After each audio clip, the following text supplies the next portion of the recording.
తమిళనాడులో విజయ్ గెలుపుతో జనసేన పార్టీ కార్యకర్తల్లో కొత్త ఆశలు చిగురిస్తూ ఉంటే తెలుగుదేశం పార్టీ మాత్రం కంగారు పడుతోంది. అప్పుడే తెలుగుదేశం పార్టీకి అనుకూలమని వైసీపీ ఆరోపించే మీడియా సంస్థలు రంగంలోనికి దిగాయి. విజయ్ గెలుపు తర్వాత ఎక్కడ జనసేన పార్టీలో కొత్త ఆశలు కొత్త ఆలోచనలు చిగురిస్తాయో ఏమో అన్న ఆందోళనతో అలాంటి ఆశలు చిగురించకుండా బ్రెయిన్ వాష్ చేసే ప్రయత్నం మొదలుపెట్టింది అప్పుడే తెలుగుదేశం పార్టీ అనుకూల మీడియా. అయితే ఈ అంశంలో జనసేన పార్టీ నాయకులు క్యాడర్ల ఆలోచనకి తెలుగుదేశం పార్టీ ఆలోచన విధానానికి ఎంత తేడా ఉంది అన్నది ఒక చిన్న ఉదాహరణతో ఈరోజు చూడొచ్చు. రాజంపేట జనసేన పార్టీ ఇన్ఛార్జ్ హరిరాయల్ ఒక వీడియో విడుదల చేశారు. ఆయన మాట్లాడిన మాటలు చూస్తే జనసేన పార్టీ ఎలాంటి పరిస్థితిని ఎదుర్కోబోతోంది అన్నది కూడా చాలా క్లియర్గా అర్థమవుతుంది. పవన్ కళ్యాణ్ సార్ మిమ్మల్ని తప్పు పట్టట్లేదు, మిమ్మల్ని గుండెల్లో పెట్టుకున్నాం. ఇది రాజంపేట జనసేన పార్టీ ఇన్ఛార్జ్. 2014లో పార్టీ పెట్టారు, ఆ రోజు నుండి పార్టీని మోస్తూనే ఉన్నాం. కానీ మా బతుకులు చూడండి, కుక్కల్లాగా బతుకుతున్నాం. మాది కూడా ఒక బతికేనా? మాకు ఆత్మగౌరవం లేదా? పార్టీ గెలవకపోయినా మీతో 100 ఏళ్లు నడుస్తాం. ప్రధాని మోడీ, సీఎం చంద్రబాబు కడపకు వస్తే వారి పార్టీ నాయకులు కార్యకర్తలతో మాట్లాడతారు.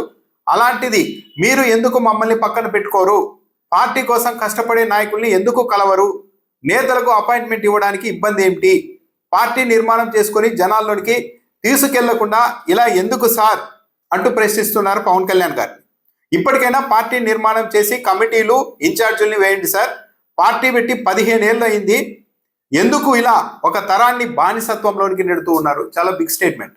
అంటే పవన్ కళ్యాణ్ రాజకీయం వల్ల అదే ఇంకా 15 ఏళ్ల పాటు జనసేన పార్టీ టీడీపీతోనే ఉండాలి అంటున్నారు. కాబట్టి ఒక తరాన్ని మొత్తం బానిసత్వంలోనికి నెట్టేస్తున్నారని జనసేన పార్టీ రాజంపేట ఇన్ఛార్జ్ హరిరాయల్ అభిప్రాయపడుతున్నారు. తమిళనాడులో విజయ్ వెనుక ఎలాంటి కులం లేదు, కానీ మీ వెనుక 25% ఓట్లు ఉన్న కులం ఉంది. విజయ్ పార్టీ పెట్టి 2 ఏళ్లలోనే అధికారంలోనికి వచ్చారు. విజయ్ మాలాంటి వారికి నమ్మకం కలిగించారు. ఇప్పటికైనా పార్టీని ముందుకు నడిపించి మీరు సీఎం అవ్వండి సార్. మీ కాళ్ళు పట్టుకుంటాం. మా జీవితాలను నాశనం చేయవద్దు. మాట్లాడితే సస్పెన్షన్లు తగవు. అంటే ఇలాంటి వ్యాఖ్యలు చేసిన తర్వాత తన మీద కూడా ఎక్కడ చర్యలు తీసుకుంటారో అన్న భయం హరిరాయల్లో ఉన్నట్టుగా ఉంది. ఓపెన్గా మాట్లాడితే చర్యలు ఉంటాయని. అందుకే మాట్లాడితే సస్పెన్షన్లు సరికాదు అని కూడా చెప్తూ ఉన్నారు. మాది జనసేన పార్టీ, మెగా ఫ్యామిలీతో మాకు పేగుబంధం. మిమ్మల్ని వదిలి మేము ఎక్కడికి పోతాం? మీరు ముంచినా మునిగేందుకు మీ వెంటే నడుస్తాం.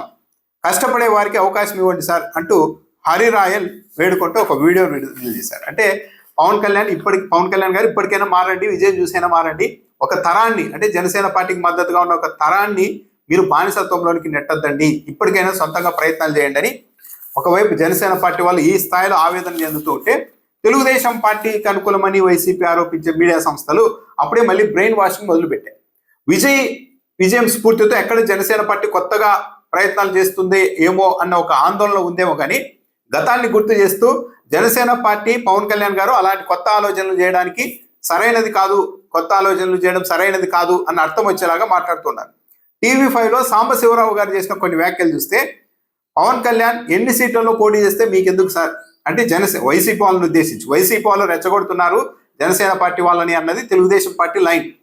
జనసేన పార్టీ కార్యకర్తలు కాదు రెచ్చిపోతున్నది, విజయ స్ఫూర్తితో మనము అధికారంలోకి రావాలని జనసేన పార్టీ వాళ్ళు అనుకోవడం లేదు, వైసీపీ వాళ్ళే రెచ్చగొడుతున్నారు అన్నది తెలుగుదేశం పార్టీ లైన్ అనమాట. ప్రజారాజ్యం పార్టీని గెలిపించారా? సాంబశివరావు గారు ప్రశ్నిస్తున్నారు. ఎదుగుతున్న పీఆర్పీని బ్లాక్మెయిల్ చేసి కాంగ్రెస్ లో విలీనం చేసుకున్నారు. ఇది ఇంకా బిగ్ స్టేట్మెంట్. ఒక విధంగా చిరంజీవి గారిని కూడా అవమానించారు. బ్లాక్మెయిల్ అంటే చిరంజీవి గారు ఏదో తప్పు చేసింటే ఆ తప్పును చూపెట్టి బ్లాక్మెయిల్ చేసి కాంగ్రెస్ పార్టీలోనికి విలీనం చేసుకోవడానికి అవకాశం ఉంటుంది. కానీ సాంబశివరావు గారు పీఆర్పీని బ్లాక్మెయిల్ చేసి కాంగ్రెస్ లో విలీనం చేసుకున్నారని చెప్తున్నారు. అంటే ఏం తప్పు చేశారని? అంటే ఇష్టం లేకపోయినా బలవంతంగా బ్లాక్మెయిల్ చేసి పీఆర్పీని విలీనం చేసుకున్నారు అన్నది ఒక పెద్ద ఆరోపణ. 2014లో జగన్ రాకూడదని పవన్ కళ్యాణ్ టీడీపీకి మద్దతు ఇచ్చారు. 2019లో ఒంటరిగా పోటీ చేస్తే గెలిపించారా? సీఎం అని అరిచారు కానీ ఓట్లు వేయలేదు. 2 చోట్ల ఓడించారు. ఆయనకు తెలియదా రాజకీయం? ఏం చేస్తే జగన్ అధికారంలోనికి రాకుండా ఉంటారో అది తెలిసే పవన్ కళ్యాణ్ మీ బుట్టలో పడలేదు, అంటే వైసీపీ బుట్టలో పడలేదు. తనకు ఏం కావాలో తెలుసుకున్నారు కాబట్టి డిప్యూటీ సీఎంగా ఉన్నారు, ప్రజలకు సేవ చేస్తూ ఉన్నారు అని కూడా సాంబశివరావు గారు అంటూ ఉన్నారు. అంటే ఇక్కడ 2 కీలకమైన అంశాలు మనం గమనించవచ్చు. 2019 ఎన్నికల్లో పవన్ కళ్యాణ్ సింగిల్ గా పోటీ చేస్తే 2 చోట్ల ఓడించారు అని గుర్తు చేయడం ద్వారా ఇప్పుడు ఏదో పవన్ కళ్యాణ్ గారు సింగిల్ గా మళ్ళీ పోటీ చేస్తే ముఖ్యమంత్రి అయిపోతారు, జనసేన అధికారంలోకి వస్తుందని ఎవరైనా జనసేన పార్టీ వాళ్ళు అనుకుంటున్నారేమో. అది కాదు, ఆల్రెడీ ఈ ఎక్స్పెరిమెంట్, ఈ ప్రయోగం విఫలమైంది 2019లోనే అని చెప్తున్నారు. నిజానికి 2019లో పవన్ కళ్యాణ్ గారు సింగిల్ గా పోటీ చేయలేదు, కమ్యూనిస్టులు బీఎస్పీతో కలిసే పోటీ చేశారు. కాబట్టి 2019లో విఫలమైంది కాబట్టి ఇంకా మళ్ళీ అలాంటి ఆలోచనలు చేయడానికి వీల్లేదు అన్నట్టుగా గతాన్ని జనసేన పార్టీ వాళ్ళకు తెలుగుదేశం పార్టీ అనుకూల మీడియానే పదే పదే గుర్తు చేస్తోంది. 2019లో సీఎం అని వచ్చారు కానీ ఓట్లు వేశారా, పవన్ కళ్యాణ్ గారిని గెలిపించారా, 2 చోట్ల ఓడించారు కదా అని గుర్తు చేయడం ద్వారా ఫ్యాన్స్ లో ఇలాంటి ఆశలు ఉండవచ్చు కానీ అవి ప్రాక్టికల్ గా సాధ్యం కావు అని జనసేన పార్టీ వాళ్లకు గుర్తు చేస్తున్నట్టుగా ఉంది. ఏం చేస్తే జగన్ గెలవరు అది తెలుసు పవన్ కళ్యాణ్ గారికి అని కూడా అంటున్నారు.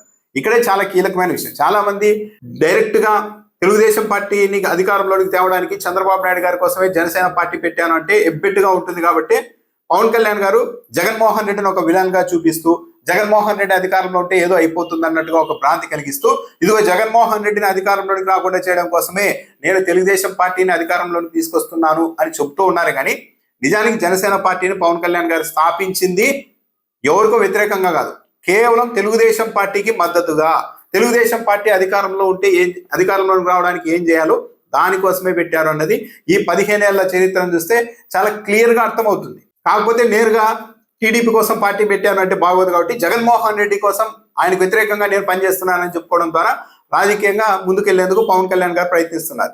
ఇదే పవన్ కళ్యాణ్ గారు గతంలో చంద్రబాబు నాయుడు గారు ఈ రాష్ట్రంలో కాంగ్రెస్ పార్టీ కిటికీలు తెరిస్తే అవినీతికి ఏకంగా తలుపులే తెలిసిన వ్యక్తి చంద్రబాబు నాయుడు గారు అని మాట్లాడారు. అమరావతి అనేది ఒక కమ్యూనిటీ కోసం కట్టుకుంటున్న ఒక గేటెడ్ కమ్యూనిటీ అని మాట్లాడారు. చాలా ఆరోపణలు చేశారు. నారా లోకేష్ నా తల్లిని తిట్టించారు వాళ్ళ మీడియా ద్వారా అని మాట్లాడారు. రకరకాల ఆరోపణలు చేశారు. అప్పుడు ఏంటి, పవన్ కళ్యాణ్ గారి దృష్టిలో సమదృష్టితో ఆయన ఉంటే జగన్మోహన్ రెడ్డి చెడ్డవాడే, చంద్రబాబు నాయుడు గారు చెడ్డవాడే అన్నది క్లియర్గా అర్థమవుతుంది.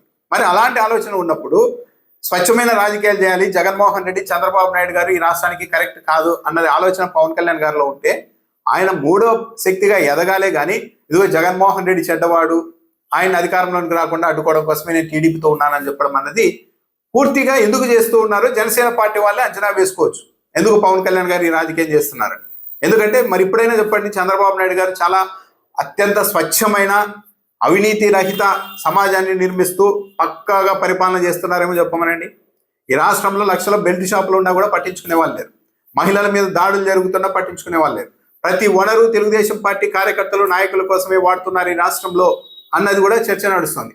ఇంత పెట్టుకొని ఇంకా పవన్ కళ్యాణ్ గారు జగన్మోహన్ రెడ్డిని బూచిగా చూపెట్టి తెలుగుదేశం పార్టీతో ఉండాలి అనుకుంటే ప్రజలే కాదు, వచ్చే ఎన్నికల నాటికి జనసేన పార్టీ నాయకులు కార్యకర్తలు కూడా పవన్ కళ్యాణ్ గారు వెంట నడిచే పరిస్థితి ఉండదు.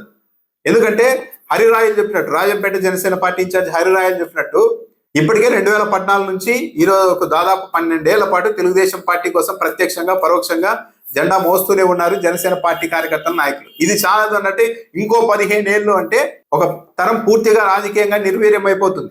ఎలాంటి ఆశలు అంచనాలు అందుకోకుండా, ఎలాంటి పదవులు స్వీకరించకుండా, ఎలాంటి సేవ చేయకుండానే కేవలం తెలుగుదేశం పార్టీ జెండా మోస్తూ జనసేన పార్టీకి మద్దతుగా ఉన్న ఒక తరం అన్నది నిర్వీర్యమవుతుంది. హరిరాయలు చెప్పిన మాట 100కు 100% నిజం.